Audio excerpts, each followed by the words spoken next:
جتنی غیر ذمہ داری سے یہ کام کرتے ہیں اور لوگوں کی پگڑیاں اچھالتے ہیں. اب ایک لیٹسٹ, میں اپنی بات نہیں کروں گا, دوسروں کی بات نہیں, لیٹسٹ آپ کو ایک بتاؤں, یہ جو آپ نے 4-5 خواتین کے قتل کی خبریں چلا دی اور اس کے بعد سو موٹو ہو گیا اور پھر جناب کمیٹیاں بنی اور ہیلی کاپٹر لیے گئے اور وہاں کے کئی چکر لگے اور آخر میں وہ کہا کہ جی سارا غلط ہو گیا, تو کسی کی اکاؤنٹیبلٹی ہوئی؟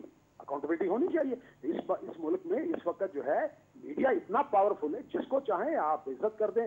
یعنی کہ آج کی کورٹ کی پروسیڈنگ میں بھی ایک بات کچھ ہوئی تھی اور جو ہے بڑے میڈیا والوں نے خامخواہ ایک آدمی کا نام لے کر ٹکر چلا دیے اور ذلیل کروا دیے. کون کس کس کو جا کے ایکسپلینیشن دیتا رہے گا؟ معذرت کے ساتھ اگر آپ گستاخی کر رہا ہوں, جس طرح ہم تمام ججوں کو ایک ہی لاٹھی سے نہیں ہانک سکتے, آپ تمام میڈیا اور اینکرز کو ایک لاٹھی سے نہ ہانکیے. میں تو بہت چھوٹا سا معصوم سا آدمی ہوں اور میں نے آپ سے بڑا معصوم سوال کیا, لیکن کیونکہ آپ نے اس بات کو چھیڑا تو میں بات کو آگے بڑھانا چاہوں گا کہ اگر میڈیا نے یہ غیر ذمہ داری کی, اور یہ ہر کوئی کہتا ہے کہ میڈیا کو اپنے آپ کو چیک کرنا چاہیے, تو عدلیہ نے بھی اس میڈیا پہ چیک تو نہیں لگایا نا کہ جس کی وجہ سے یا جس خبر کی وجہ سے یا جس غیر ذمہ داری کی وجہ سے کہیں اگر بےعزتی ہوئی یا تذلیل ہوئی تو اس کا بھی ہم جوابی کارروائی تو بالکل بھی نہیں کرتے نا.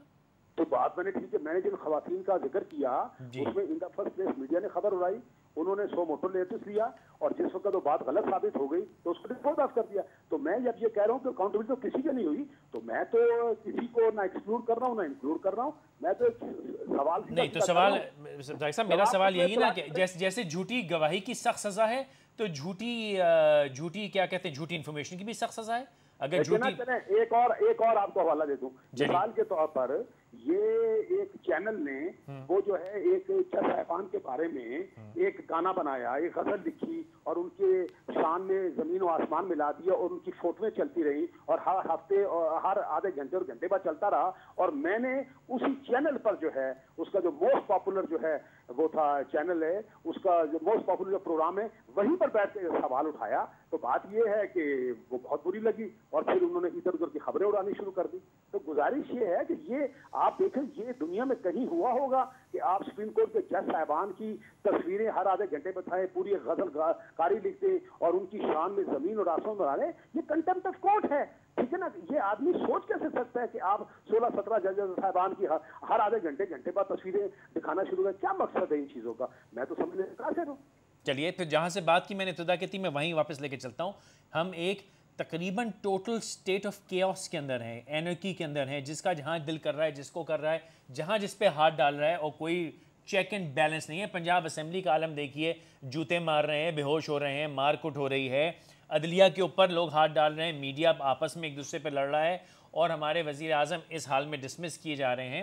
تو پھر آپ کیا سمجھتے ہیں کہ آنے والے ہفتے دنوں میں جو بھی وزیر اعظم ہو, چاہے یہ 3 ہو چاہے چوتھا ہو, کیا وہ کرٹیل کر سکے گا سچویشن کو, یا سچویشن فردر ڈیٹیریٹ ہوتی چلی آئے گی؟ نہیں, فردر تباہی کی طرف جا رہے ہیں. اور ایک بات کر دوں, اس سب میں ہم سب کا حصہ ہے کسی نہ کسی حد تک.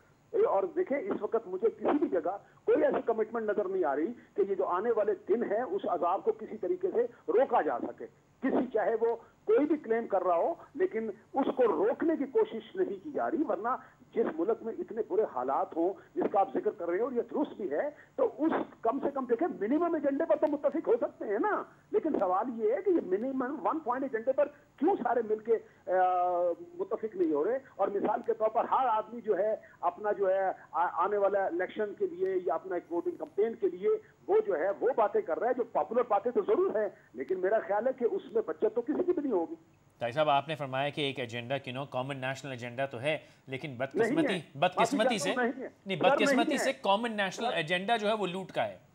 نہیں دیکھیں نا, اسی لیے میں کہہ رہا ہوں, دیکھیں نا ہر آدمی بشمول میرے, ہم بات تو کریٹیسائز کر رہے ہیں لیکن اپنے گریبان میں تو کوئی جھانکنے کے لیے تیار نہیں, کیونکہ ہر آدمی نے یہ سمجھا ہوا ہے کہ وہ یہ ہر آدمی سے میرے مراد یہ ہے کہ وہ لوگ جو کسی نہ کسی طریقے سے میٹر کرتے ہیں. کیونکہ پاکستان کے 60-70% لوگ وہ جو ہے جن کو روٹی کھانے کو نصیب میں نہیں ہے شام کی, تو ان کا کیا اس میں رول ہونا. لیکن گزارش یہ ہے کہ ہر آدمی جو ہے نا وہ اس برائی میں حصہ تو ڈال رہا ہے, چاہے انٹینشنلی ڈال رہا ہے یا انوسینٹلی ہے یا وہ استعمال تو ہو رہے ہیں چاہے کوئی مانے یا نہ مانے, انکلوڈنگ مائی ہمبل سیلف. میں اپنے آپ سے سٹارٹ کروں گا. باقی 70-75% جو بھوکے ننگے بیچارے ان کی تو بات ہی نہ کرے نا, ان کو تو کوئی موقع ہی نہیں ملا یہ سب کچھ کرنے کا. تو یہ انفارچونیٹ, میرا پوائنٹ بڑا سمپل ہے, جس کرائسس میں پاکستان پھنسا ہے, چاہے اکانومیکل ہو, چاہے بارڈر کی صورتحال ہو, چاہے امریکہ کی تھریٹ ہو, یا ادروائز جو انسٹیبلٹی ہے اینڈ آل دیٹ,